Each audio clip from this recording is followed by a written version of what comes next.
It's no secret, or at least I hope it isn't, that the government sometimes hides things from the general public. Whether it's a scandal or a dangerous secret that might jeopardize humanity, there's no end to the events we simply don't get told about in real time.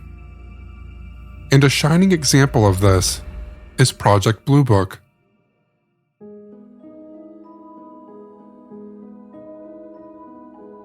Welcome back, friend, to Hometown History. In today's episode, we see how an entity created for the good of humanity became something ugly and messy in the process of uncovering secrets lingering in the night sky. Project Blue Book was a classified initiative by the United States Air Force. It took flight in March 1952 and pretty much flew under the radar until its conclusion on December 17, 1969. Hidden in the shadows of secrecy at Wright-Patterson Air Force Base in Ohio, this project aimed to explore the mysteries of unidentified flying objects, better known as UFOs. Most of the time, when investigated, UFOs turn out to be ordinary things, like airplane lights or natural occurrences in the atmosphere. But a small number of sightings remain unexplained. Throughout history, many people have reported unusual things in the sky, but UFOs gained more attention after World War II. Governments and organizations like Project Condign in the United Kingdom have conducted various studies and investigations into UFO reports, all to understand and explain the sightings, but none of them confirmed the extraordinary claims made by some believers. Project Blue Book was initially led by Captain Edward J. Ruppelt and followed the footsteps of earlier projects like Project Sign in 1947 and Project Grudge in 1949. These missions basically had two primary objectives. First, to assess if UFOs posed any threat to national security, and second, to scientifically scrutinize the data related to UFO sightings. Over time, thousands of reports flooded in, documenting strange sightings from across the country. The Air Force meticulously collected, analyzed, and filed these reports, seeking patterns and explanations in the sky. During this time, the project came under the leadership of many notable names. Let's start with the first one, Captain Edward Ruppelt. So in 1951, there was general dissatisfaction with the state of Air Force UFO investigations among the authorities. So Project Grudge was dismantled in secrecy, making way for a new era, Project Blue Book. Captain Ruppelt took a position as the leader, bringing with him a decorated military background from World War II. Ruppelt introduced changes, starting with a new name inspired by college testing booklets, Project Blue Book. The project's upgraded status included the creation of the Aerial Phenomenon Branch. Ruppelt, being a seasoned airman, is actually responsible for the term unidentified flying object, to replace previous military terms because he wanted a more neutral description. He then implemented a series of reforms and streamlined UFO reporting procedures to ease the stigma faced by witnesses. He also commissioned the Battelle Memorial Institute to develop a standardized questionnaire and computerize UFO data. With this data came Battelle's scientific and statistical study, known as Project Blue Book Special Report No. 14.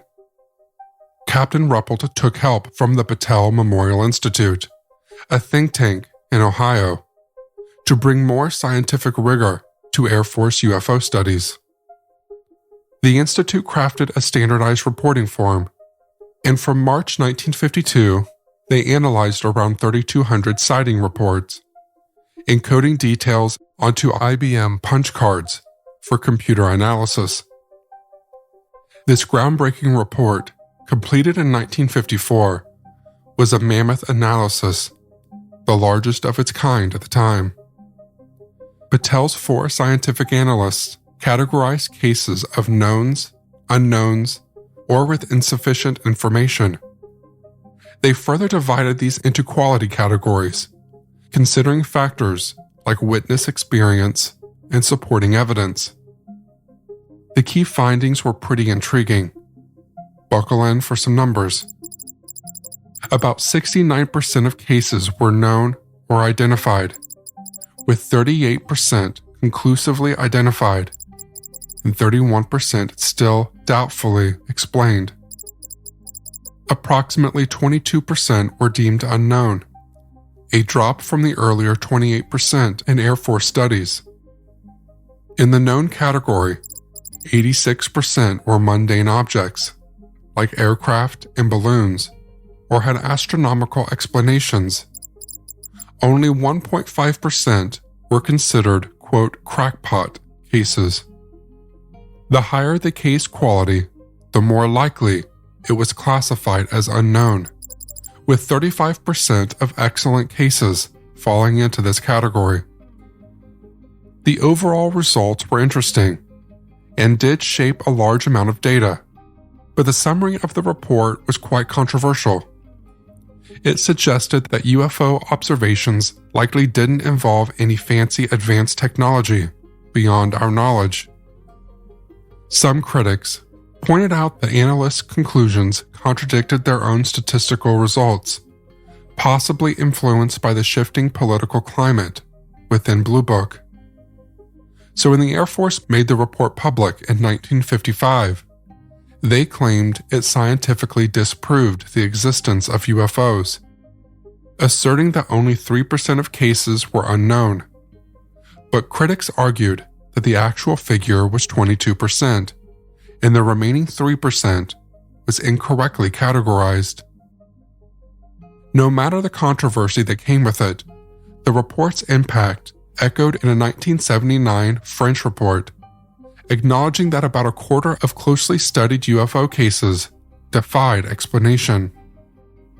Even when GPAN's successor, SERPA, closed in 2004, the unknowns had reduced to about 14%.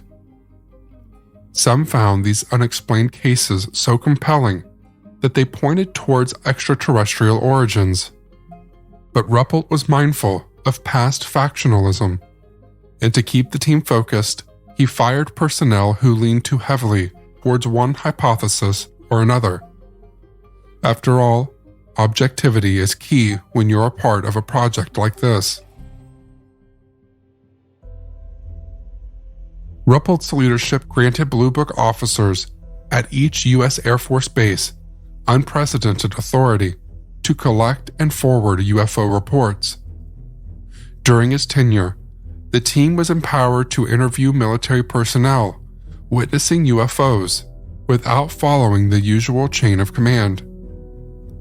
Some might call it an abuse of power. Others might say he was doing whatever was necessary to find an answer. Either way, under his direction, Blue Book investigated some pretty popular cases, including the Lubbock Lights and the 1952 radar visual incident over Washington, D.C. But the project following Ruppelt's approach downplayed the reports of UFO landings and interactions with alleged UFO occupants. Then came astronaut J. Allen Hynek, a scientific consultant who joined the project, evolving from a hardcore skeptic to a wavering one as he encountered unexplainable UFO reports. His work laid the foundation for the categorization of close encounters. But the Captain Ruppelt era definitely shaped Project Blue Book's course, leaving an indelible mark on the study of unidentified flying objects. And there was another crucial moment during Captain Ruppelt's time: the Robertson Panel. In 1953, the U.S. government assembled a group of experts known as the Robertson Panel, to examine the UFO phenomenon. This panel, made up of scientists and military personnel, was tasked with evaluating the UFO situation following a surge in sightings. Their goal was to assess whether UFOs posed any threat to national security, just in case all the sightings were indeed true. This panel, as the name suggests, was led by physicist H.P. Robertson, and it reviewed classified reports, documents, and witness testimonies. And with this came the conclusion that UFO sightings were, in most cases, misidentifications of natural phenomena or man-made objects. So almost all of the reports of the sightings were misidentified, so there was no element of threat to national security. Now, how did this finding impact Project Blue Book?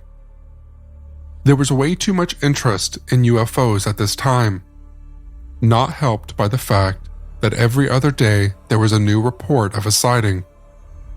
This panel suggested running a PR campaign to reduce the public's interest in UFOs, and part of this campaign would be the Air Force debunking all the reports to downplay the significance and reduce public concern.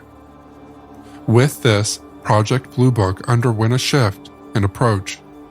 The emphasis shifted towards explaining away UFO reports and denying any possibility of extraterrestrial origins. This approach, influenced by the panel's recommendations, became a defining feature of how UFO investigations were handled from now on. Basically, Ruppelt began by wanting to make UFO reporting easier and less stigmatized, and Project Blue Book wanted to get rid of all of that and deny anyone coming forward with a sighting. In March 1954, Captain Charles Hardin took the reins, but the 4,602nd Air Intelligence Service Squadron was the main force behind most UFO investigations. And since Hardin was not really interested in UFOs, he let the squadron take the lead. In 1955, the Air Force forcefully shifted Blue Book's focus from investigating UFO reports to minimizing the number of unidentified UFO reports. The shift actually proved effective, reducing unidentified sightings to less than 1% by late 1956. Later, Captain George T. Gregory assumed command in 1956, steering Blue Book further away from UFO investigations. The 4,602nd Squadron was dissolved at this point, and the 1,066th Air Intelligence Service Squadron took charge. The directive was revised under Gregory, as he emphasized reducing unexplained UFO reports to a minimum. So the focus was now less on collecting and more on decoding existing reports, or at least reducing the stack of papers to the explainable pile. And to achieve that objective, Gregory employed a simple method: reclassification. So cases labeled as possible became probable, and probable cases were upgraded to certainties. And witness accounts of unusual objects were labeled without thorough research. So this reclassification approach made it appear as though more UFO sightings had real explanations, thus reducing the percentage of cases categorized as unexplained or unidentified. Pretty smart, if you ask me. A detective came and knocked on the door, and I said, "Is it Renee?" And he just gave me that solemn look. It was the worst day ever. The Proof podcast is back with a new case and a new season. 23 years ago, 18-year-old Renee Ramos went missing. Her body was later found in an empty Home Depot building on the edge of town. I don't think that they arrested the right people. It's about time somebody's trying to do something. She had a black eye about 2 weeks before she was murdered. They are involved. They definitely had her body and her backpack. You know people are going to judge you, right? Of course. They're judging me now. They've been judging me damn near my whole life. You can listen now to Season 2 of Proof, wherever you get your podcasts, and follow along with us as we reinvestigate the murder at the warehouse. I have to ask, did you kill Renee? American Criminal is a new true crime podcast from the studio behind American Scandal and American History Tellers. Every week, you'll fall deeper into the riveting stories of the country's most clever, craven, and cruel criminals. Fraud, theft, murder, and worse. Whatever the case, whoever the criminal, you don't know the whole story until now. The debut season tackles one of the most sensational cases of the 20th century, the Menendez murders. In 1989, young Lyle and Eric Menendez brutally shot their own parents. Prosecutors and the press said it was a multi-million-dollar inheritance that led two greedy rich kids to murder. But the picture-perfect facade this Hollywood family built hid troubling abuse. Could these teenagers have been driven to kill? Or was it even in self-defense? Listen now. Go to AmericanCriminal.com or search for and follow American Criminal wherever you get your podcasts. Later, in 1958, Lieutenant Colonel Robert Friend took command. And surprisingly enough, he was attempting to reverse the trend set since 1954, wherein people were discouraged from reporting UFO sightings. Unfortunately, a severe lack of funding and support didn't make this possible. Then, in 1960, U.S. congressional hearings on UFOs brought new attention to Project Blue Book. Critics accused Blue Book of covering up evidence, leading to investigations by Congress and the CIA. Friend's efforts faced obstacles, and despite temporary improvements, the skepticism persisted. So with this, Major Hector Quintanilla assumed leadership in August 1963, continuing Blue Book's efforts to debunk sightings. Under his direction, Blue Book faced heavy criticism, with Jerome Clark stating it had lost all credibility. But it wasn't all baseless. Quintanilla usually debunked UFO sightings by attributing Jupiter or other stars, and the public didn't appreciate that very much. Then, the Portage County UFO chase in 1966, where police officers actually chased a UFO, saw Blue Book's conclusions widely ridiculed. And with this came the concerns about the scientific rigor and transparency of Project Blue Book's investigations. At this point, there were doubts in the public's mind. Doubts about the thoroughness, objectivity, and openness of Blue Book's approach to studying UFO phenomena. Even physicist and UFO researcher James E. McDonald criticized Quintanilla's competency, but he also acknowledged the fact that he was following orders. Quintanilla's own perspective, documented in his manuscript, highlighted his belief in the possibility of extraterrestrial life, but emphasized the lack of hard evidence for actual alien visits. Later, as the 1960s unfolded, so did the scrutiny of Project Blue Book. In 1966, a series of UFO sightings triggered a congressional hearing by the House Committee on Armed Services. The Air Force initially attributed the sightings to a training exercise, but conflicting reports arose. NICAP, which was the National Investigations Committee on Aerial Phenomenon, disputed the Air Force explanations. Things got pretty bad when the locals claimed Air Force officers confiscated newspapers. So Secretary Harold Brown clarified Blue Book's process: investigation, analysis, and information distribution. That's it. And by the hearing, 95% of reported sightings were identified and explained. None were deemed extraterrestrial or a threat to national security.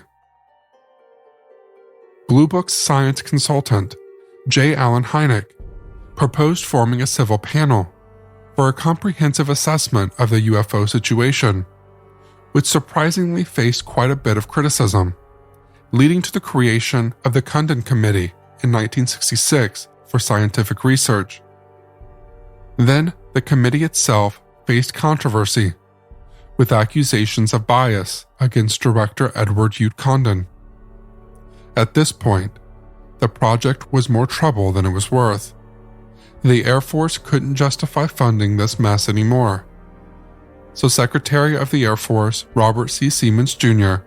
declared the closure of Blue Book in 1969. The mission, by all means, was not a productive use of the funding. So with that, the last publicly acknowledged day of Blue Book operations was December 17, 1969. Some people do claim the actual closure happened on January 30, 1970, and Air Force officials, hoping to avoid overlapping into a fourth decade, adjusted the closure date. Regardless, December 17, 1969 remains the last official date, marking the end of this mission. Project Blue Book concluded that UFO sightings often resulted from mild mass hysteria, hoaxes, psychopathological issues, or misidentifications of conventional objects. Everything except actual UFOs. Major David Shea mentioned that, after its end, Maxwell Air Force Base in Alabama was chosen to house Blue Book's files because it was accessible, yet not too inviting. Being objective was one of the requirements of the job, but of course, it's impossible for a person or entity to be completely unbiased. So given that, what was the United States Air Force's stance on UFOs? This is straight from their official statement, as outlined in USAF Fact Sheet 95-03. The statement acknowledged that from 1947 to 1969, the Air Force diligently examined unidentified flying objects through Project Blue Book, based at Wright-Patterson Air Force Base in Ohio. The project concluded on December 17, 1969, having reviewed a whopping 12,618 reported sightings, with only 700 left as unidentified, meaning Captain George T. Gregory's aim to reduce the pile of unexplained reports worked well. Unlike the mysterious and unexplainable nature of the mission, Project Blue Book's findings were clear enough. No UFO posed a threat to national security. No evidence suggested unidentified sightings involved advanced technology. No indication supported the notion that these sightings were extraterrestrial vehicles. With the project's termination, the Air Force regulation governing UFO investigations was rescinded. The documentation was permanently transferred to the National Archives and Records Service, available for public scrutiny. That's right, the documents are available for you to access if you want to look at more details of UFO sightings, investigations, and the conclusions drawn by Project Blue Book. Let me know if you'd like a deep dive into one of those reports in a future episode.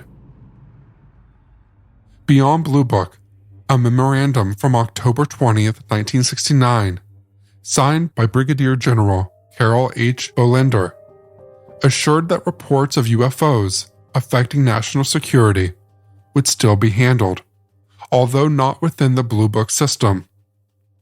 There was no other specific information available on that, either by accident or by design. But Project Blue Book hasn't exactly faded into obscurity. In the late 1970s, Jack Webb produced and narrated Project UFO, a TV series that brought Project Blue Book into the present day. The show followed Air Force investigators dealing with a range of UFO incidents, and interestingly, a former Project Blue Book officer served as technical advisor. Each episode concluded with a statement from the United States Air Force, emphasizing that, after 22 years of investigations, none of the UFOs posed a threat to national security. Other than that, Project Blue Book also played a role in the second season of the iconic 1990 to 1991 TV series Twin Peaks. Major Garland Briggs, an Air Force officer involved in the program, revealed intriguing connections between protagonist Dale Cooper and a bizarre radio transmission originating from the woods around Twin Peaks. The storyline explored the trans-dimensional world of the Black Lodge, incorporating a supernatural twist around the real-world Project Blue Book. Then came the sci-fi series Galactica, 1980, with every episode ending by referencing the U.S. Air Force's 1969 Project Blue Book findings, asserting that UFOs are not proven to exist and are not a threat to national security. Fast forward to 2019, and Project Blue Book became the inspiration for a drama series airing on the History Channel, aptly titled Project Blue Book. This modern version explored the investigations, mysteries, and controversies surrounding UFOs, bringing the legacy of Project Blue Book to a whole new generation. So it seems the intrigue of Project Blue Book continues to captivate audiences, but in its historical context and as a source of creative inspiration in the world of entertainment. There really is so much to dive into, and with over 12,000 cases, that makes for several seasons of a show packed with intrigue and weird anomalies. But entertainment aside, would the government stop exploring the idea of UFOs and aliens? Probably not. UFO mysteries, it seems, continue to captivate the minds of officials. In April 2003, the U.S. Air Force stated that there were no immediate plans for official government UFO study programs. Yet in December 2017, it was revealed that a secret UFO study called the Advanced Aerospace Threat Identification Program had been funded from 2007 to 2012. Now the Department of Defense did officially state that AATIP ended in 2012, but there were identifications that other government programs investigating UFOs persisted. And what do you know? In June 2020, the existence of a similar military program, the Unidentified Aerial Phenomenon Task Force, was publicly acknowledged. This means that secret missions have continued to operate throughout the years. But that's no surprise, is it? So as we close this chapter on the shadow of Project Blue Book, let's remember the lessons it offers. The importance of inquiry, the pursuit of knowledge, and the enduring human spirit that looks to the skies with wonder and curiosity despite repeated efforts to curb that curiosity.